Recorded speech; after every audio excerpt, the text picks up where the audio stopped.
Hi, I'm Carl Azus for CNN Student News. Today's 10 minutes of current events coverage starts with a tour of 3 stories making headlines.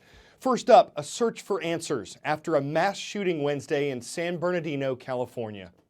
At this stage, we do not yet know why this terrible event occurred. We do know that the 2 individuals who were killed were equipped with weapons and appeared to have access to additional weaponry at their homes. So officials are now saying there were 2 attackers, not 3 as originally reported. They were both killed later Wednesday in a shootout with police. They've been identified as Zaid Rizwan Farouk and his wife Tashfeen Malik. Police say the couple killed 14 people and wounded 21 during a shooting at a conference center. Officials also found some bombs at the scene that did not go off. Police say the attackers had so many weapons, it's likely they'd planned an assault in advance. They believe Farouk might have become radicalized and could have developed extremist Muslim views. Investigators say he was in touch with people who were under investigation for international terrorism, so they're looking at that as a possible motive. Next story from the Pentagon.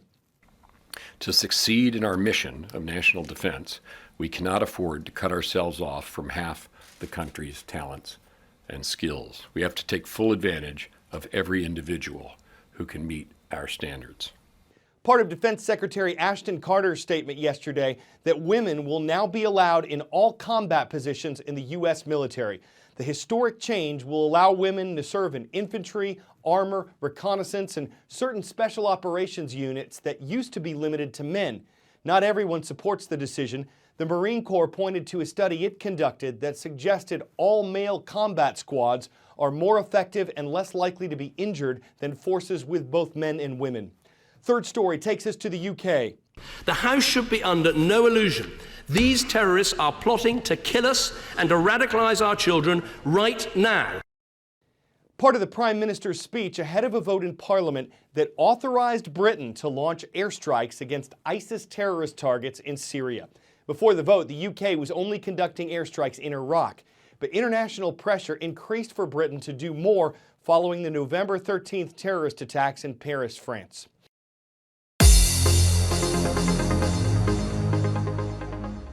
From yesterday's transcript page at cnnstudentnews.com, here's who's commenting but not spamming on our roll call request list. College Station High School is in Texas. Hello to the Cougars. Great to see y'all watching today from College Station. In the northeasternmost state of Maine, we've got the Huskies today at Brunswick Junior High School in Brunswick.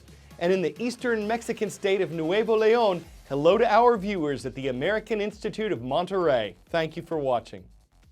Telepathy, communicating brain to brain without using words or signals, has not been proven to exist, though a close friend or relative might swear they know what you're thinking. Still, as we enter part 2 of our series looking at the future of communication, a type of brain-to-brain contact is certainly something on researchers' minds.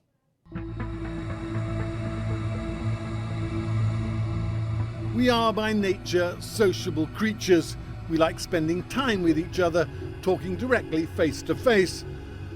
But the truth is, many of us spend a lot of time at one remove on cell phones and computers. Our next innovation promises an entirely new and surprisingly intimate form of communication. I'm here in Seattle to play an old game, 20 questions, but to play it in a way that it's seldom been played before. No questions asked out loud, just my brain in one room and someone else's in another, in silent communication. An unremarkable street, an unremarkable university building, but inside, something quite extraordinary is about to happen. I think what we have done is establish that it is possible for 2 human brains to communicate with each other directly without using language. Professor Rajesh Rao is a computer scientist and has spent his career trying to decode how the human brain works. The brain really defines who we are. I mean, it's, between these 2 years, is the 3-pound universe that I live in, right? That you live in between your ears. It defines basically humanity. Here in his lab, I was carefully wired up, electrodes attached that can measure the electrical activity in my brain.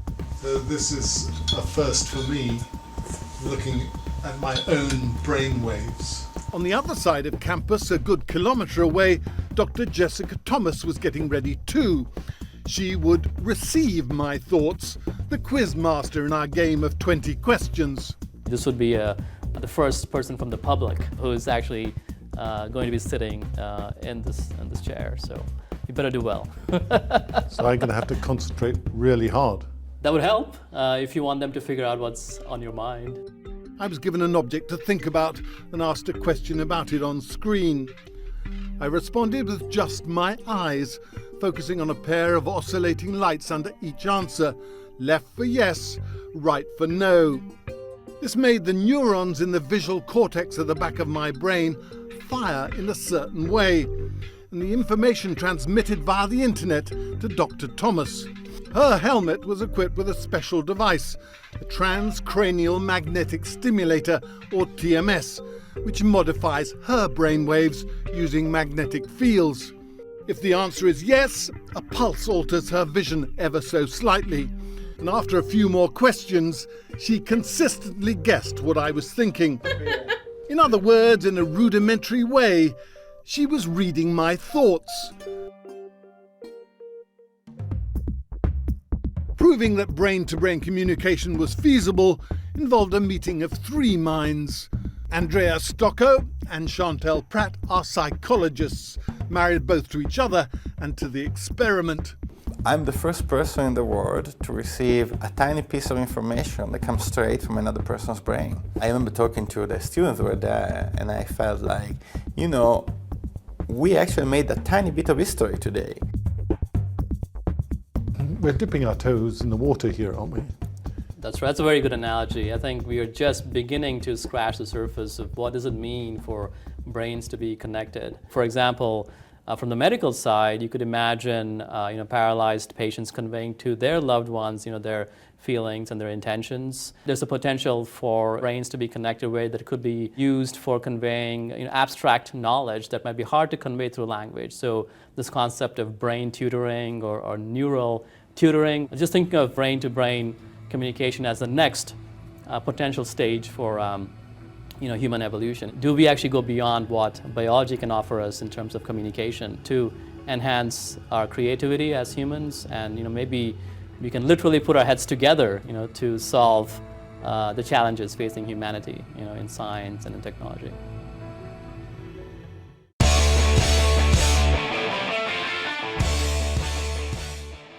If you're looking for another reason why Fridays are awesome, look no further than a donkey in a squad car.